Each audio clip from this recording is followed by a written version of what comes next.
The sickness of the air was the first thing to settle upon the soul. It was not merely the humidity of the Georgia summer, but a dense, cloying vapor composed equally of two opposing forces. The narcotic, heavy sweetness of ripe jasmine, and the foul copper tang of slow, persistent rot.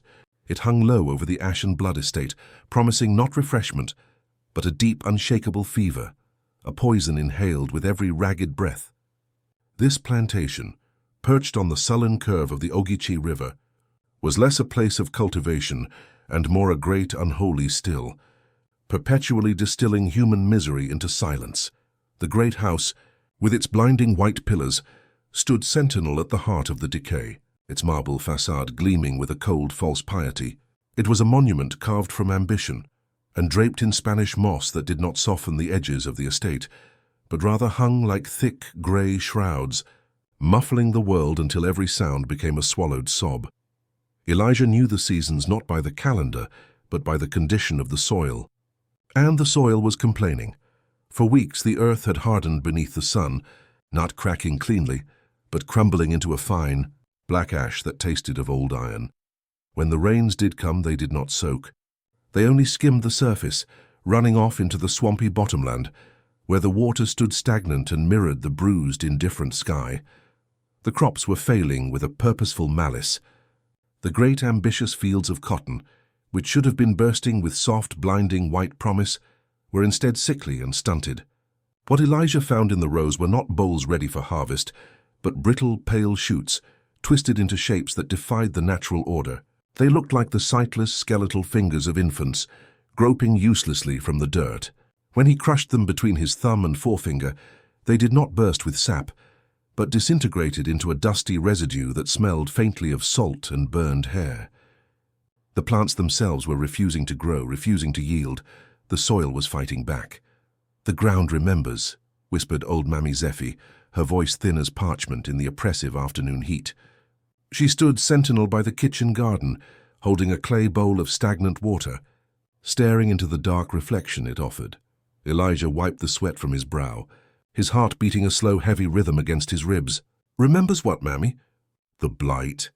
"Not the blight the bookmen talk about," she countered, her gaze unwavering. "The debt.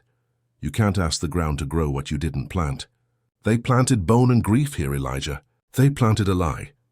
Mammy Zephy's eyes, milky and ancient, flicked toward the master's house, and a cold shudder, sharp as a winter wind, cut through the languid heat. "Tonight is the turn. The moon is gone." She meant the new moon, not just hidden but utterly absent, a perfect void in the velvet blackness of the night sky. The folklore among the enslaved people held that the new moon was the time of the bleeding, the moment when the natural world turned in upon itself. It was the only night the master, Robert Hawthorne, would lock himself in his study, poring over forbidden texts bound in leather that felt disturbingly like human skin. Elijah knew the master was not a planter. He was an alchemist of suffering. He didn't care about the cotton. He only cared about the leverage, the cost. He was convinced that the failing crops, the fevered animals, the very sickness in the air, were all a payment due, a dark covenant the land was enforcing, because he had not paid in the currency it truly demanded. The sun began to dip, staining the western sky a violent, desperate red, the color of a wound opened too wide. As the light failed, a sound began, not loud, but insistent, the rhythmic, wet thump of the swamp toads, like hammers driving rusty nails into the earth. Elijah walked toward the slave quarters, but his eyes were drawn back to the great house. He saw the mistress, Eleanor Hawthorne, standing on the veranda. She was pale, fragile as china, her voluminous white dress making her seem like a ghost already arrived. She was not looking at the sunset or the fields. She was looking at the small, narrow window of the master's study on the second floor, a sliver of candlelight piercing the gathering gloom. It was not a look of love or even fear. It was a look of complicity, a terrible, passive surrender to the terror that was about to unfold. She raised one hand, not waving, but tracing the shape of the coming night on the air, her fingers trembling like trapped moths. As Elijah reached the quarters, the whispers intensified. A hushed man told him that a special delivery had arrived at dusk, not barrels of molasses or bags of seed, but a heavy iron stand bolted to the floor of the master's bedroom. Its purpose was utterly unknowable, yet its shape was profoundly disturbing. A device of cold polished metal and leather straps. The master's study light snapped off. The only sound now was the relentless wet thump-thump-thump of the swamp toads, urging the night forward. Elijah felt the true horror settle not in his chest, but in his feet, a heavy anchor of dread connecting him directly to the furious, complaining soil beneath him. He looked up. The moon was truly gone. In its place above the master's house was only a suffocating blackness, and from the house a single low-burning lamp was lit, illuminating the iron stand, its shadow stretching across the polished wood floor like the promise of an awful contract. Tonight, the master would demand the final terrible payment from the living flesh, forcing the human element to yield what the dying earth refused to give. The master's study was not lit by oil, nor by the simple truth of fire, but by the cold, desperate flame of his own ambition, a light that consumed oxygen without granting warmth. Robert Hawthorne, the proprietor, did not merely inhabit this room. He was its brittle, polished nucleus. It was a space pressed tightly between the polite drawing room below and the conjugal bedroom above, positioned perfectly to filter the sounds of both commerce and confinement. Within its mahogany walls, the air was perpetually dry, tasting of ancient paper, rust, and the faintest sulphurous echo of some long-abandoned experiment. The brass astrolabe, green with verdigris, sat upon the mantel, its rings forever spinning to chart stars that had vanished centuries before. Hawthorne was a man who understood debt as a spiritual leverage. The failing harvest was not a logistical problem. It was a cosmic insult. He had given this land his name and his money, and in return the earth, as old Mammy Zephy noted, was demanding a more terrible coin. He did not seek to fix the blight. He sought to renegotiate the covenant. His desire was not mere wealth, but ownership so complete it was metaphysical. He despised the laws of man that tethered ownership only to land and flesh, leaving the deepest, most precious resource, the shadows that danced behind the eyes of the living, unclaimed. He wanted title over the grief, the hope, and the terrible, private language of the soul. He sat before a great ledger bound in what appeared to be human vellum, the skin so finely prepared it felt like oiled silent stone beneath his fingertips. It was here, upon these pages that drank ink with unnatural speed, that he practiced his occult arithmetic. These were not columns of bushels and dollars, but formulae for the transference of vitality, equations for how many heartbeats must be extinguished to sustain the life of the manor, and the precise geometric shape required to house a stolen spirit. The light that illuminated his parchment came from a slender, wrought-iron candelabra holding 3 tapers. The wax was not beeswax, but a sickly, translucent yellow compound rendered from the fats of the fevered animals that had recently perished on his land. As the tapers burned, the shadows they cast were long, starved things that retreated instantly from the proprietor, as if sensing the greater darkness already present in his soul. Hawthorne consulted the most valuable artifact on his desk, a black, wooden box carved with symbols that seemed to writhe in the weak light. He lifted the lid with infinite care. Inside, nested on velvet, lay a single dried seed, pale and impossibly old, radiating a cold so profound it felt like a draught in the sealed room. "The price," he murmured, his voice a dry rasp, speaking to the empty air, or perhaps to the seed itself. "Always the price. They offer their sweat, but they hold back the most vital bloom, the will, the memory." He took up a long silver stylus, dipping its point into a small stoppered vial of true midnight oil, a viscous, tar-like substance he had sourced from a ruined place in the Carolinas. With painstaking precision, he began to draw a shifting, intricate glyph at the bottom of his parchment, the final command of his grim mathematics. The symbol, when complete, was not a number but a coiled knot, a fusion of the master's own seal and a folkloric sign of reproductive magic, inverted and defiled. As the glyph drank the midnight oil, a low subsonic hum started to vibrate through the desk. Hawthorne pressed his palm flat against the vellum, his eyes wide and feverish, believing he could feel the cold, pulsing life of his entire estate, field, house, and chattel, thrumming beneath his hand. He knew what was required to validate the deed. It was not simple labor or passive acceptance. It was a deliberate, witnessed metaphysical violence that would bind the victim's inner life to the estate's prosperity, anchoring the curse forever in the soil. He needed a moment so profoundly unnatural and witnessed that it would forever corrupt the natural cycle of birth and succession.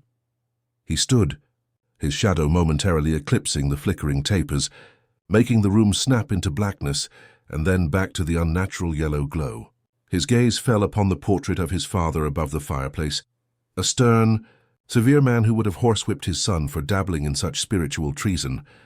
"This land will yield," Hawthorne whispered, his voice gaining a sudden, terrifying resonance, "and its increase shall be my own. My ownership shall be eternal, written in the very bone marrow of the issue." He strode to the door, his preparations complete. He had calculated the time, the position, and the requisite suffering. He opened the door to the darkened hall, and his eyes, reflecting the guttering candles, contained not pupils, but two small pinpricks of cold, insane joy. He did not call for the enslaved man, Elijah. He did not need to.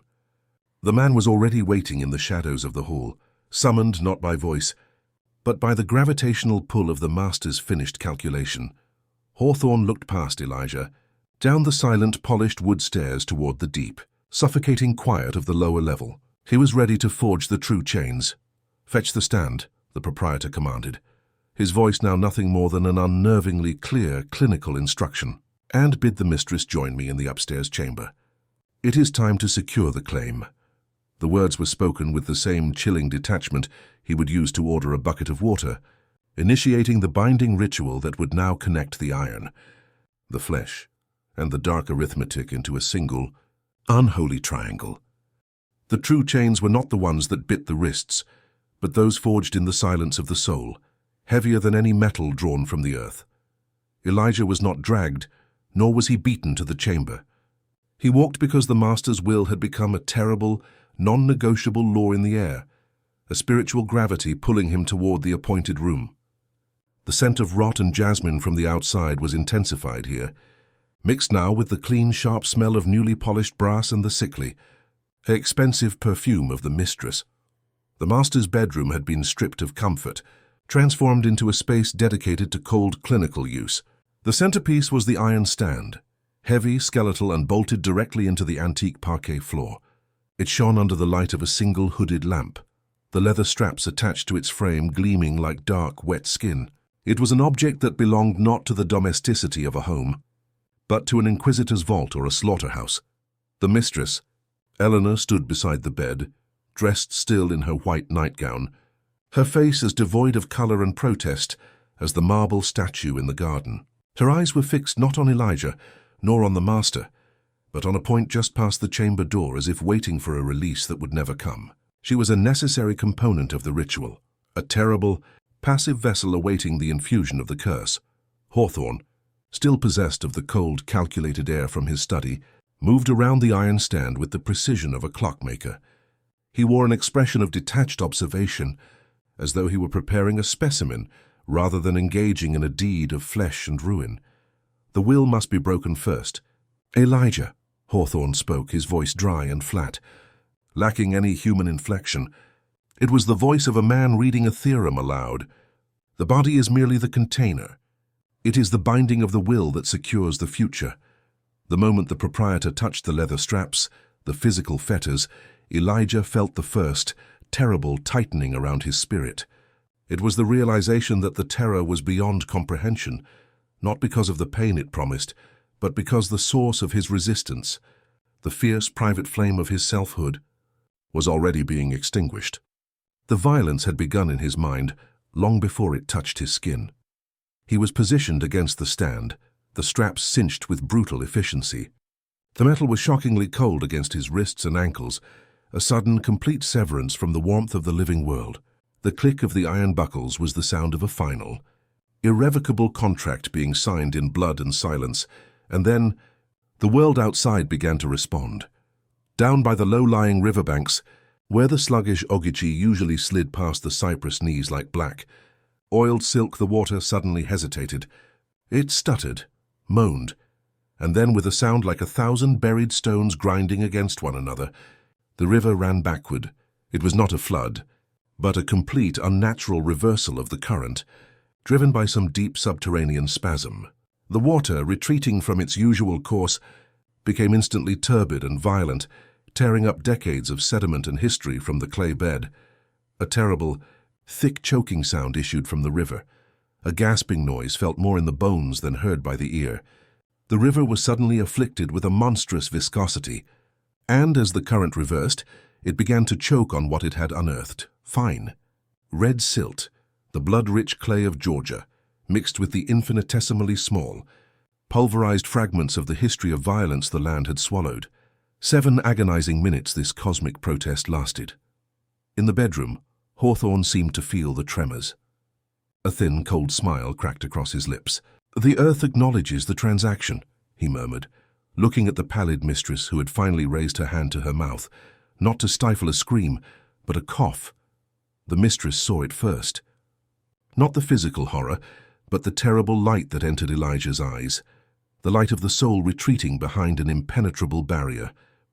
The master watched too, not Elijah's face, but his shadow, which seemed to detach from the wall for a horrifying instant, twisting into a grotesque shape that mirrored the coiled knot drawn in the proprietor's study.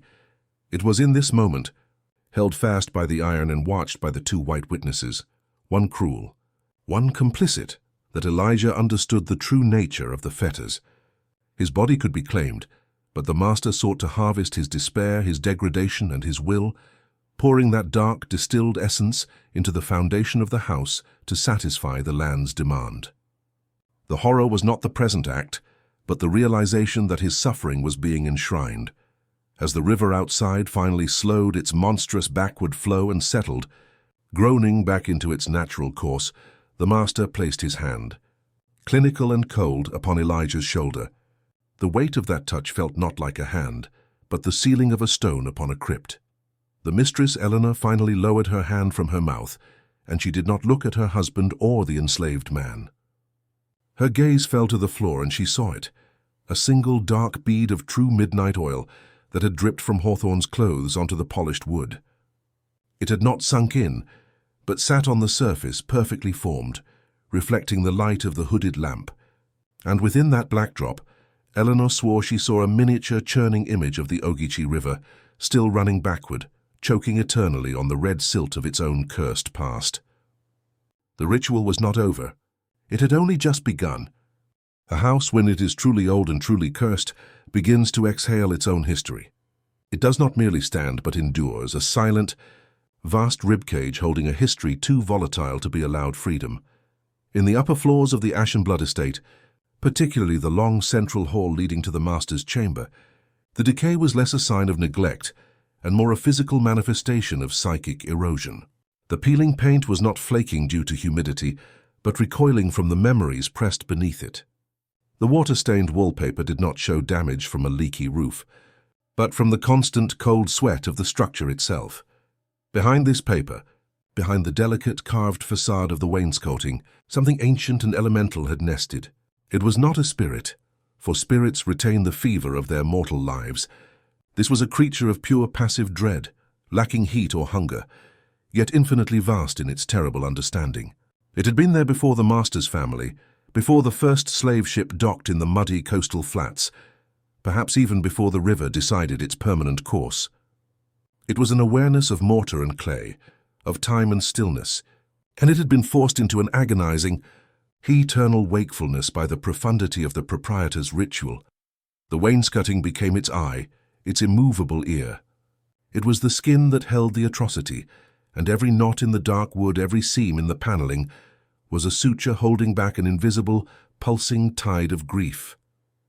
The creature's knowledge was not communicated through sound, but through an overwhelming sense of historical pressure. To stand near the wall was to feel the weight of every silent, witnessed horror since the foundation stones were laid. Eleanor, the mistress, began to feel this presence most acutely in the hours following the new moon's ritual. She would trail her fingers along the paneling, not seeking support, but trying to scrape away the texture of the terror that had been forced beneath her skin. When she did, the wood felt impossibly cold, colder than marble, colder than the iron stand her husband had employed. "It waits," she would whisper to the dust motes dancing in the meager morning light, her voice thin as spun glass. It waits for the thing to pass, but the thing never passes. It stays here now. The unseen attendant could not speak, but it possessed a library of unspoken sounds. Within the hollows of the walls, one could sometimes hear the non-sound of a muffled plea, the echo of a prayer that had been swallowed whole and denied passage to the heavens. The sound was always just on the edge of hearing, like a fly buzzing inside the ear, impossible to swat away. One morning, the light struck a particular section of the wall beside the master's room. The paper here was especially dark, clinging to the wood like a shroud. Hawthorne had passed this spot 100 times, believing it was simply damp. But Elijah, sweeping the hall, noticed something different. The wallpaper was weeping. It was not water nor sap, but a slow, viscous trickle of a liquid that was colorless yet utterly dense, like condensed sorrow. When Elijah bent closer, the air around the damp patch was thick with the scent of old, dry salt. The odor of tears that had been held back for decades and were finally being drawn out by the wall's unwilling occupant. "Leave it," Hawthorne's voice snapped from the doorway, startling Elijah. The master had been watching, his face drawn and pale, carrying the exhaustion of a man who has successfully invoked a terrible power. "The house is settling. The humidity is perverse here." But Elijah knew the truth that the master willfully ignored. The terrible understanding of the unseen attendant was being pressed into the mortar, seeking an outlet.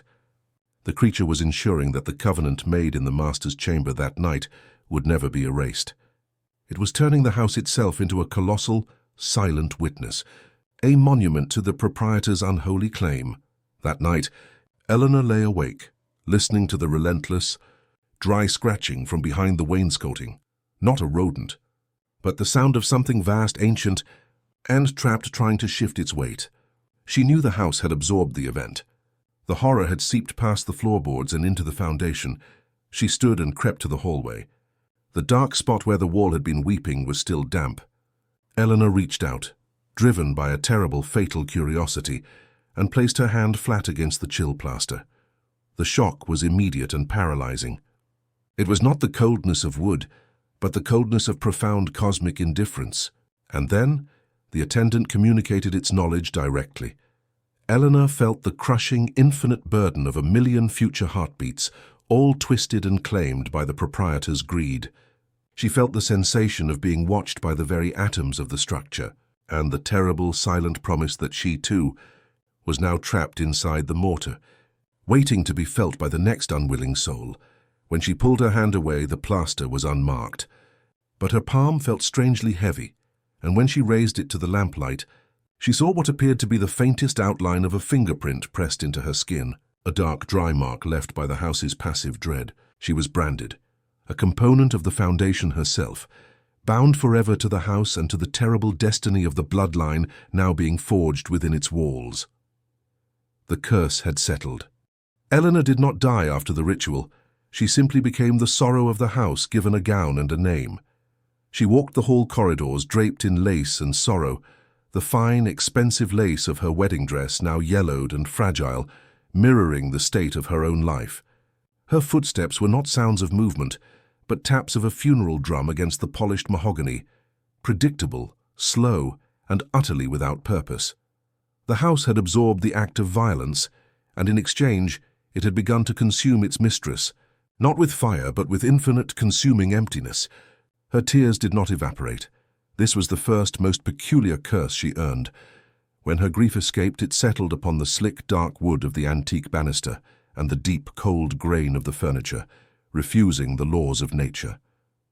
They clung to the mahogany, creating permanent cold pools of despair, perfectly round spots of wet, saline residue that would not wipe away, cannot be polished, and never dried.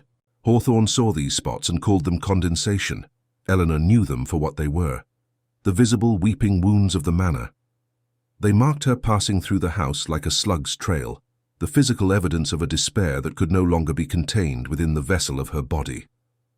Her most constant companion was a silver hand mirror, heavy and tarnished, a gift from her mother meant to reflect beauty and pride. Now, Eleanor clutched it with a desperate, white-knuckled grip, holding it not for vanity, but for the terrible, hypnotic truth it offered. When she held it up to her face, it would not show her own reflection. the pale skin, the haunted eyes. Instead, the polished silver became a window onto an alternative reality, one drawn from the deep well of feminine grief. It showed the reflection of a field of upturned empty cradles, row upon row of them, rocking gently in a silent wind that only she could feel.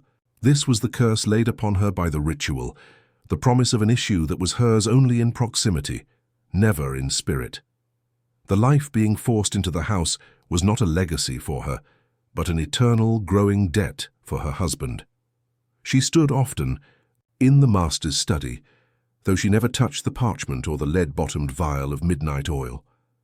She would simply stare at the empty black box where the cold seed had rested, seeking the source of the rot.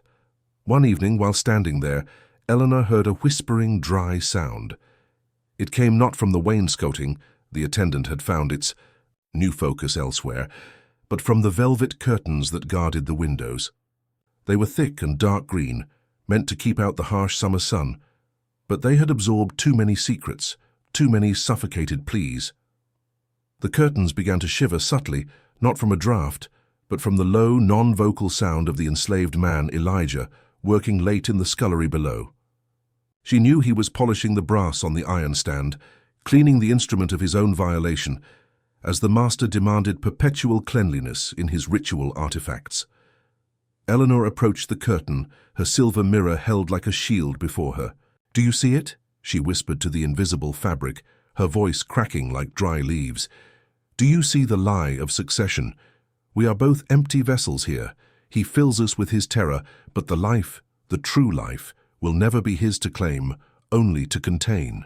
She held the mirror up to the velvet. This time it did not show the field of empty cradles. It showed a flash of her husband, Robert, standing in a future parlor, proudly displaying a dark-skinned infant, but the child's eyes were old and cold, reflecting not joy but the precise complex geometry of the proprietor's occult arithmetic. The infant was not a son. It was a ledger entry, brought into existence purely to satisfy a metaphysical debt to the blighted earth. A single tear escaped Eleanor's eye and struck the mirror's surface. The reflection shattered, the image fracturing into 1,000 pieces of cursed glass. When she looked again, her own desperate face stared back, but the silver was rippled and distorted, as if reflecting her image from the bottom of a deep, watery grave. She retreated to the main hall, her chest hollowed out by the vision. There, beside the main staircase, the newest cold pool of despair had formed on the mahogany. She knelt down, touching the weeping stain with the tip of her trembling finger. The liquid felt strangely thick, almost oily, and she knew she was touching the physical manifestation of her own soul's paralysis. As the master's clock on the mantel began its mechanical preparation to strike midnight, the watched hour, Eleanor felt a sudden, profound coldness, sharper than any draught. It was not the coldness of death, but the certainty that the debt incurred by her husband's ambition would be paid through her own perpetual sterility and the tragic fate of the coming child. She lifted the silver mirror once more, and this time the glass was perfectly clear. It showed her reflection, but pressed against her lace-draped shoulder, clear as daylight, was a dark, unmistakable handprint, the residue left by the unseen attendant in the wainscoting, a final, silent message that she was now fully sealed into the cursed architecture. She was not just the mistress, she was the sorrow, the vessel, and the withered vine. And as the first chime of midnight began to toll, the silver mirror slipped from her grasp, falling silently, face down, onto one of the permanent cold pools of her despair. The silver touching the sorrow created a brief, sharp hiss, like a fire being extinguished, signaling the true beginning of the master's dark collection. There exists an hour on the clock that belongs neither to night nor to morning, a terrible sliver of time when the veil between purpose and consequence is gossamer thin. In this small space between the striking of midnight and the first false dawn, the air itself becomes heavy with possibility, waiting for the burden of daybreak. This was Hawthorne's time, the watched hour. The master did not simply observe, he collected. He sat adjacent to the iron stand, not in a comfortable chair, but perched upon a straight-backed stool he had dragged in from the library, a posture of rigid, unbending focus. He held in his lap a small leather-bound notebook, not the ledger of his study, but a private occult index wrapped in black calfskin. In his other hand he clutched a silent, silver chronometer, the kind used by surveyors, meant to measure the swift passage of daylight hours, now dedicated to the endless calibration of human despair. To Hawthorne, the suffering of Elijah was not merely an unavoidable cruelty. It was a necessary chemical reaction, producing the volatile spiritual essence required to pay the land's ancient dark tithe. Every shudder, every labored breath was stored like a fine vintage, its quality determined by the exact moment of its extraction. 19 minutes passed, the master murmured, his voice a dry rasp against the silence. He was marking the time of a suppressed sob that had barely registered, the tiny muscle spasm beneath Elijah's ribs. The tension is high. An excellent vintage. He did not look at Elijah's face, which was already blurred into a featureless mask of terror and withdrawal. Hawthorne watched only the quantifiable effects, the way the candle flame flickered in response to a sudden, involuntary inhalation. The beads of sweat that broke free and tracked slow, vertical paths down Elijah's skin, each drop carrying the hot, mineral tang of extreme duress. These were the invisible vials of suffering, the ambient anguish, the silent screaming that rebounded off the walls, the psychic pressure of a soul being violently stripped of its last defense. Hawthorne, in his dreadful stillness, was the siphon, drawing the essence into the room's atmosphere. The mistress, Eleanor, was a silent participant, paralyzed beside the heavy mahogany bedpost, her eyes wide, tracking the master's movements with the terror of a woman watching her own reflection decompose. She saw the truth her husband was deaf to, that with every tick of his chronometer he was not accruing wealth, but irrevocably poisoning the architecture of their existence. As the watchtower reached its chilling meridian, the atmosphere within the chamber changed dramatically. The air grew not hot, but arctic cold, an unnatural chill that seemed to emanate directly from the stone of the hearth. This was the moment of maximum concentration, when the collected despair became physically palpable. Eleanor heard it first, a sound like coarse, dry grain being poured into a funnel. The sound came from below the floorboards, a siphoning noise. The collected essence, the heavy spiritual distillate of Elijah's violation, was being drawn down toward the house's bedrock. Hawthorne, sensing the successful transfer, closed his occult index with a quiet, satisfied snap. "The foundation accepts the offering," he whispered, a smile cold as polished bone touching his lips. "The deficit is corrected. The covenant is sealed." He believed the act was complete, the energy collected and the land satisfied. But the anguish, once collected, became a force beyond the proprietor's control. Instead of stabilizing the house, the invisible vials of suffering were now leaking into the very foundation. In the lower parlor, a small horizontal hairline crack suddenly appeared in the thick plaster wall, extending with a near-audible hiss from the fireplace mantel to the window frame. It wasn't a structural flaw, it was a vein opening to distribute the poison. In the root cellar, where the foundation stones met the packed earth, a patch of ground that had been perpetually dry suddenly became moist, oozing not water but a black, oily substance that smelled of burnt ozone and regret. The house was drinking. It was becoming a monument, built on distilled human agony, every corner and column fortified by the spiritual decay of the master's malice. Eleanor, watching her husband finally lower the hooded lamp, saw his face transformed by a grotesque relief. He had accomplished his dark, unnatural task, but as he turned to leave, she noticed a detail that made her gasp, a gasp quickly swallowed by the master's stern gaze. On the inside of the doorframe, right where the wood met the floor, the midnight oil, which had dripped from Hawthorne in the previous hour, had not soaked in nor evaporated. It had formed a cluster of small, perfectly round black beads, and these beads were now beginning to vibrate almost imperceptibly. Pulled by the energy flowing beneath the floor, Elijah, finally released from the straps of the iron stand, though not from the far heavier fetters of the soul, was left slumped against the cold post. As the door clicked shut behind the master, Elijah slowly, mechanically lifted his hand to his forehead. He wiped away the sweat and the terror, and his palm came away stained with the oily black residue of the master's curse. He looked at the open space between the master bedroom and the mistress's side of the bed. The weight of the watched hour had passed, But in its wake it had left behind a terrible, undeniable proof. The clock in the hall began to chime the false dawn. As the light turned a sickly, bruised purple-grey Eleanor, who was finally alone, risked a tentative glance toward her own body, which had been forced into the center of the dark ritual. She saw a faint, momentary blue luminescence radiating from her abdomen, sinking quickly back beneath the skin. The house had sealed the contract. The collected suffering of the watchtower had successfully ceded the Earth's demand. The child, the bloodline spilled in clay, was already beginning its growth, burdened by a heritage that was not of flesh and blood, but of occult arithmetic and eternal collected grief. The horror had taken root. The human heart beats forward, a relentless mechanism of future and hope. But the offspring of the Ash and Blood estate were born with a terrible flaw, a heritage that was neither white nor black, but purely cursed and eyes that saw backward. 9 months crawled by, each day an iron filing clinging to the master's relentless magnetic pull. Eleanor's pregnancy was not a bloom of life, but a slow, agonizing excavation.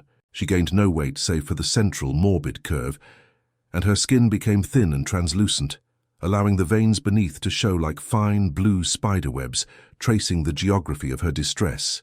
Her body was merely the clay vessel holding the dark, unnatural contract. Hawthorne, meanwhile, was obsessed with the parlor. He had commissioned a new plaster of Paris bust of himself, a cheap, hurried reproduction of his own arrogant, cold face, and set it upon the mantel.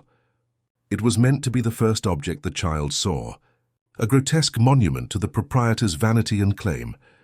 When the time came, the birth was not heralded by the cries of the midwives, but by the non-sound of the river reversing for the second time since the covenant was sealed. Elijah, forced to wait in the hall, heard the laboring groans of the mistress, and they echoed the smothered sounds of his own despair from the watchtower. The house was completing its terrible transaction.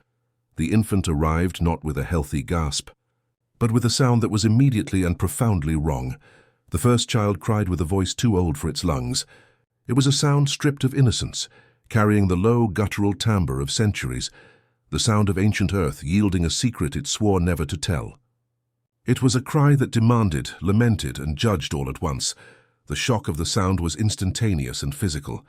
In the parlor, 20 yards down the hall, the master's favorite porcelain bust, the fragile one sculpted by an Italian master, a relic of his former, less cursed life, did not fall. It shattered from the internal pressure of the sound wave. It seemed to explode from within, the delicate shards flying outward, as if violently rejecting the new life that had just entered the world. Hawthorne rushed from the room, ignoring the exhausted mistress and the wide-eyed midwives. He saw the broken bust and felt a cold fury, yet also a terrible creeping pride. The curse was potent. His ritual had worked. The life was powerful enough to break his idols. He demanded to see the child. The infant was perfectly formed, healthy in body, yet possessing a palpable weight of unnatural stillness. It did not thrash or root, it merely lay. When the master lifted the child, he expected to see the dull, unfocused eyes of a newborn. Instead, the eyes were fixed.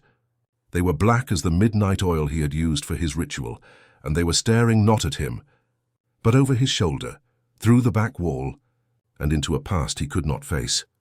"He sees," Eleanor whispered from the bed, her voice faint but certain. "He sees where he came from. He sees the debt." The master ignored her, carrying the child back to his study, away from the contamination of his broken porcelain. He placed the infant upon the velvet cushions and stared into those unnaturally aware eyes. He saw no love, no recognition of him as father or owner, only the relentless, cold focus of an unwilling witness. The unseen attendant in the wainscoting was stirring again, now that its terrible understanding had an air. The air in the room thickened, and Hawthorne, for the first time, felt a cold drop of fear coil in his own throat. He leaned close to the child, his voice low and proprietorial. "You are mine. You are the payment. You will ensure this house stands." The infant did not blink. A single silent tear, unnaturally thick and viscous like Eleanor's tears, tracked down the baby's cheek. And then the child performed its first deliberate act. It slowly raised a tiny, perfectly formed hand and pointed it, not at the master's face, but at his shadow cast upon the wall, the shadow. disturbed by the child's terrible focus, shivered and shrank, detaching itself momentarily from the master's form, as if trying to flee the gaze of its own curse. Hawthorne snatched the child back, his victory souring into terror. This was not the obedient blank slate he had bargained for. This was an ancient sentinel delivered to his home. Later, the mistress would tell her slave, Elger, what she had felt. "It is the bloodline spilled in clay," she had said, clutching his hand across the cold bedclothes in a moment of shared, desperate horror. "It is not our future. It is only the land's payment, and it will be paid by all of us, until the debt is swallowed whole." That night, as the master slept fitfully, dreaming of collapsing foundations and shrieking voids, the infant lay in its cradle. Around its tiny, dark wrist, the master had tied a small length of red velvet ribbon, the very velvet that had lined the black box in the study. The next morning, the ribbon was gone. It was found not in the sheets nor on the floor, but wrapped tightly around the handle of a silver spoon on the master's dressing table, a spoon that had belonged to his great-grandfather, a spoon that had already served its time, and a spoon that now seemed to wait for its next unwilling purpose. The house had marked its new inhabitant, and the child in turn had begun its silent, terrifying collection. Every plantation has its witness tree, an ancient oak whose roots hold not just the soil, but the unwritten contracts of the ground itself, the forgotten pleas and the unspeakable cruelties. On the Ash and Blood estate, this oak stood alone, its limbs draped in Spanish moss so heavy it seemed to be weeping shadows. The soil beneath it was the only place the master dared not till, for it was the ground of unquiet memory. Elijah was drawn to this spot not by curiosity, but by a persistent low hum, a non-sound that resonated deep in his breastbone. It began the day after the child was born, a silent, terrible frequency that spoke of primal connection and profound severance. The master was now terrified of Elijah, seeing in him not property, but the instrument of his binding, and had confined him to the most brutal, solitary labor. Elijah was tasked with turning over the heavy, sour earth near the perimeter, far from the house but frighteningly close to the great oak. As his hoe bit into the clay, the thunk was not the dull resistance of rock, but the hollow sound of wood and metal. He knelt, scraping away the Georgia mud with fingers that were numb to pain, but sensitive to the pulse of the cursed earth. He unearthed a small ovular object, barely larger than a sparrow's egg, encased in a thick, flaking shroud of rust. It had been buried deep, hidden from the sunlight for decades, perhaps centuries. It was a locket, heavy and cold, and it resisted his attempts to open it, its hinge sealed by time and iron oxide. But as he ran his thumb across its surface, a single, sharp sense memory pierced him, the metallic taste of blood mixed with milk, a memory not his own but belonging to the house. Driven by the need to silence the humming, Elijah pried the locket open, using the dull edge of his hoe. The interior was lined with faded velvet, the color of dried plums. It held no picture, no likeness of a beloved face, but only a single dark sliver of something brittle and organic. A segment of dried umbilical cord, tied neatly with thread so old it crumbled to ash when exposed to the air. This was a primal artifact, a piece of life's first tether, buried to sever a promise, to curse a line, or perhaps, in some long-forgotten folklore, to stop a birth from ever being considered whole. Touching the locket brought an immediate, dizzying flash of violence. The world outside the oak tree vanished. Elijah was no longer under the humid Georgia sky, but spinning through a torrent of stolen possibilities. It was not a vision of the past, but a catalogue of all the futures that were stolen, and all the destinies that were irrevocably twisted by the earth's thirst and the master's greed. He saw himself, not Elijah, the property, but a free man, a shipwright in a northern city, his hands calloused from good wood and honest work, marrying a woman whose face was lit by genuine, unburdened laughter. That vision snapped like a thin wire. He then saw the newborn child, the bloodline spilled in clay. The child was 7, dressed in the finest silks, yet it sat in the master's study, its eyes vacant, meticulously copying the arcane symbols from the occult index into its own small ledger. The child was not an heir. It was a vessel of calculation, a slave to the proprietor's arithmetic, its potential as a human being deliberately throttled. Debt, a voice like grinding stones whispered in the violent storm of the vision. The first cut pays the root. Elijah saw the mistress, Eleanor, an old woman still clutching the silver mirror, but now standing alone in a house utterly vacant. The cold pools of despair solidified into blocks of grey crystal. Her entire destiny had been reduced to a perpetual sterile lament. The vision climaxed with the proprietor, Hawthorne himself. He was old, frail, yet still possessed of the relentless ambition. But his skin was taut, stretched over a framework of dark wood and iron. He was becoming a part of the house he had cursed, a living piece of the wainscoting, his eyes wide and panicked, unable to escape the curse he had brought. The vision recoiled, snapping Elijah back into his body with the physical shock of a lightning strike. He dropped the locket, and it fell upon a root of the ancient oak, where it remained perfectly upright, its surface now glowing with a faint internal heat. Elijah's hand, where it had touched the rusted metal, now bore a faint orange discoloration, like a rust stain that was already beginning to seep beneath the skin. The locket had passed its prophecy into his blood. He looked up into the canopy of the oak, its hanging moss moving slightly, though there was no breeze. He suddenly understood the nature of the witness tree. It was the collector of silence, absorbing all the ambient sorrow and unspeakable acts performed beneath its shelter. The moss was not just filtering sunlight, it was dampening sound, ensuring that the screams and whispers could not travel far enough to alert the outside world. From within the locket, a voice soft, desperate, and terrifyingly young sounded. "Hear it, man of stolen future. The truth of the house is held in the hush. You must go to the place where the sound cannot travel. You must find the unspooling." The voice faded, leaving only the deafening silence of the moss-draped branches above. Elijah stared at the vast, oppressive curtain of the Spanish moss, understanding that the curse was not just history. It was a physical, auditory location. The locket had shown him the root of the twisted destinies, and now it had commanded him toward the source of the cover-up. The terrifying task was clear. He had to walk into the hush of the hanging moss and find the prayer that was meant for erasure. The silence that clung to the perimeter of the Ash and Blood estate was not the benign quiet of an undisturbed forest. It was an unnatural pressure, a profound auditory vacuum designed to hold and store the history it wished to deny. The Spanish moss around the perimeter did not filter the sun. It absorbed the sound. It hung from the ancient cypress and oak limbs in thick grey beards, a fibrous, weeping shroud that draped the land in perpetual shadow and oppressive quiet. Elijah carried the subtle heat of the locket of rusted prophecy in his palm, the dark rust stain of its foresight, already marking the flesh above his wrist. The locket's final command was an unbearable burden: to find the unspooling, the physical location where the first prayer for erasure had been trapped. He pushed through the first, heavy curtain of moss. The transition was immediate and visceral, like sinking beneath still cold water. His own movements, the scuff of his worn leather shoes, the drag of his breath, vanished. The world outside, the distant, irritating clatter of the kitchen and the master's shrill, supervisory voice, ceased to exist. Here in the oppressive quiet, sound died an instantaneous, violent death.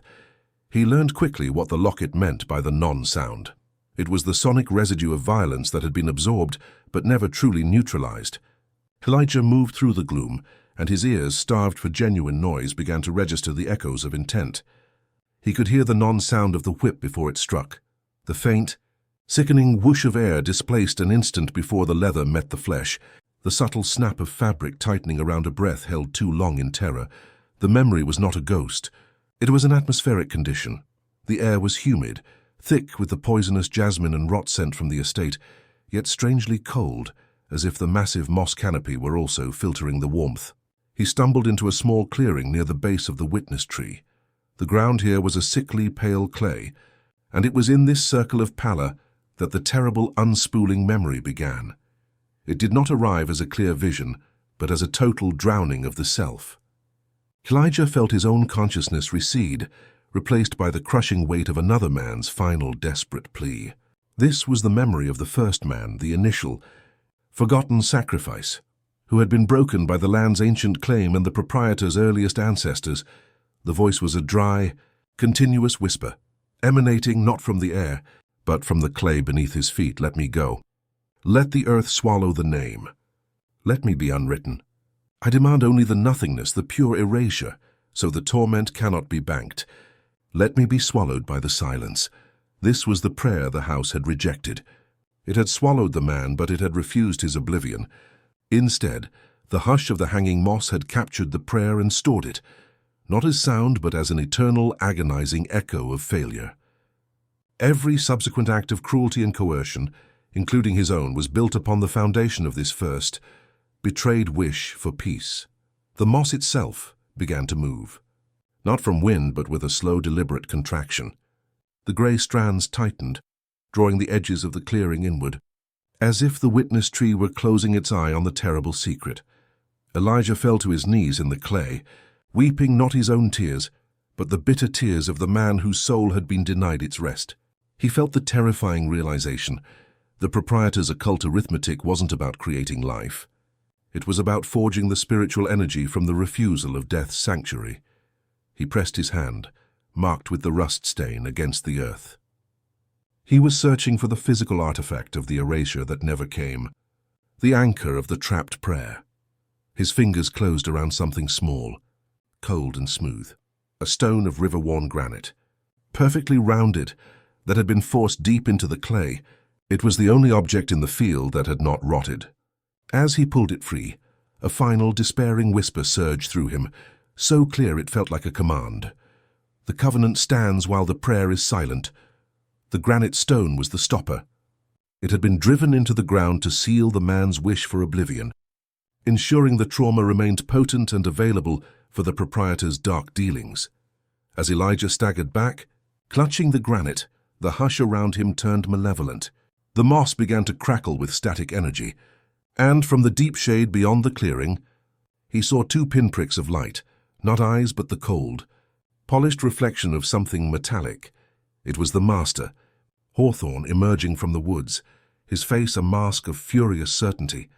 He was holding his silver chronometer, and he was walking with the rigid, mechanical steps of a man who believed he was reclaiming stolen property. The time? "Slave," the master hissed, his voice an unnatural, strained noise that seemed to rip the fabric of the hush. "The time you spend standing still is the debt you owe. You interrupt the collection."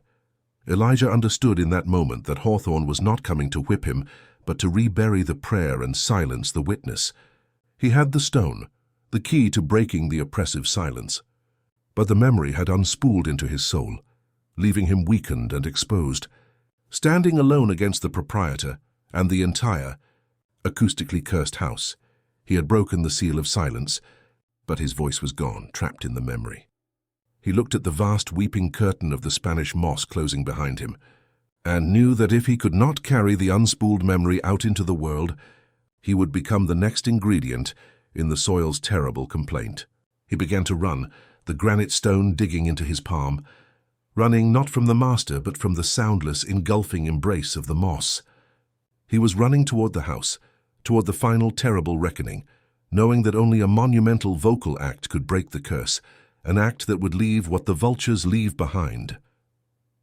The final reckoning was not heralded by the tolling of a bell or the flash of lightning. It arrived as a total cessation of noise, a breach in the atmospheric condition of sound itself that was worse than any thunderclap. When the final reckoning came, it was not fire or flood, but a creeping silence that consumed the house from the rafters to the cellar. Elijah burst from the curtain of the hanging moss, the cold, smooth granite stone clutched in his hand. The master stood before him, not with a weapon of steel, but with the silver chronometer lifted before his face, ticking with obscene, frantic loudness. The master was calculating, frantically trying to reimpose his occult arithmetic on a reality that was rapidly dissolving. "You trespass." "Slave," the proprietor hissed, his voice thin and high, a sound already being swallowed by the air around him. "You break the covenant. The debt must be silent to be counted." But the granite stone, ripped from the grave of the first man's failed prayer for erasure, was singing. It hummed in Elijah's palm, amplifying the unspooling memory into a colossal vocal protest that only the cursed could hear. The noise was the sound of all the suffering collected over decades, now released as pure, annihilating truth. The mistress, Eleanor, staggered onto the porch, her lace dress now dissolving into tattered gray. She was carrying the infant, the bloodline spilled in clay, who was unnervingly silent, its midnight eyes wide and focused on the granite stone. The child was not innocent. It was the collector of the debt, watching the final tally. The master, terrified, lunged, reaching for the stone to silence the memory. He believed if he could rebury the object, the house would revert to his ownership. Elijah did not fight. He simply stood, allowing the master's frenzied approach. As Hawthorne reached out, Elijah did not strike. He raised his hand not to defend, but to offer the granite stopper back to the man who had driven it into the clay. In that instant, the house decided, the creeping silence became a physical force, rushing in from the surrounding forest like an unstoppable, invisible tide. It hit the master first, and his body did not fall but shrank. The skin tightened against the bone. The fine cloth of his coat seemed to fuse to his flesh, and his eyes, wide with panicked calculation, dimmed. He was being incorporated into the architecture of his own curse. He dropped the chronometer, which hit the porch with a soft thud, and then, chillingly, continued to tick, but silently, its movement visible, yet producing no audible sound. The granite stone clattered from Elijah's hand. As it touched the bare floorboards of the porch, the unspooled memory surged free. The entire house buckled, not with the sound of breaking wood, but with the non-sound of compression. The walls seemed to draw in their breath and hold it forever. Eleanor gave a cry that was not sorrow but recognition. She rushed to the master, but not to save him. She kissed his fading, taut face, a kiss of cold finality, and then she too began to dissolve. Her lace and sorrow melted into the peeling paint of the porch railings, becoming the withered vine she always was, her tears finally achieving a permanent, crystalline form within the wood grain itself. She and her master became the house's terrible, silent mortar. Elijah stood alone in the eye of the catastrophe. The house was settling, not collapsing, but achieving a state of perfect, suffocating stillness. The infant, held by the final embrace of its mother-turned-wood, began to move. It lifted its small dark hand, marked not by rust but by the inherited burden of all the futures that were stolen. It reached down, its tiny fingers tracing the pattern of the floorboards. Where the child's hand rested, a terrible, permanent mark appeared.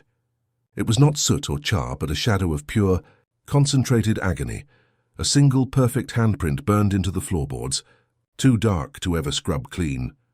It was the signature of the bloodline spilled in clay, a proprietary mark that declared the debt paid, not in gold but in souls, and the house now fully claimed by the silence it had always sought to maintain. Elijah picked up the silent ticking chronometer. Its face, formerly silver, was now dull iron. He looked at the child, the final proprietor of the curse, who stared back with eyes that saw into the silent void. The reckoning was over. The house stood, a monument to greed and despair, preserved by the terrible final silence. Elijah turned his back on the permanent handprint and walked away, past the witness tree, past the hush of the hanging moss, and into the sunlit world beyond the estate. He carried no wealth, no freedom, only the silent ticking chronometer and the certainty that the curse was not broken, merely transferred. He was the last living witness, carrying the record of the ash and blood covenant, ensuring that the creeping silence did not consume the memory of the stolen destinies. The house remained standing, a ruin of perfect silence and decay. And sometimes, passing travelers would stop by the perimeter, feeling the heavy, suffocating hush, and wonder why the vultures never circled above the ash and blood estate, for there was nothing left for them to take.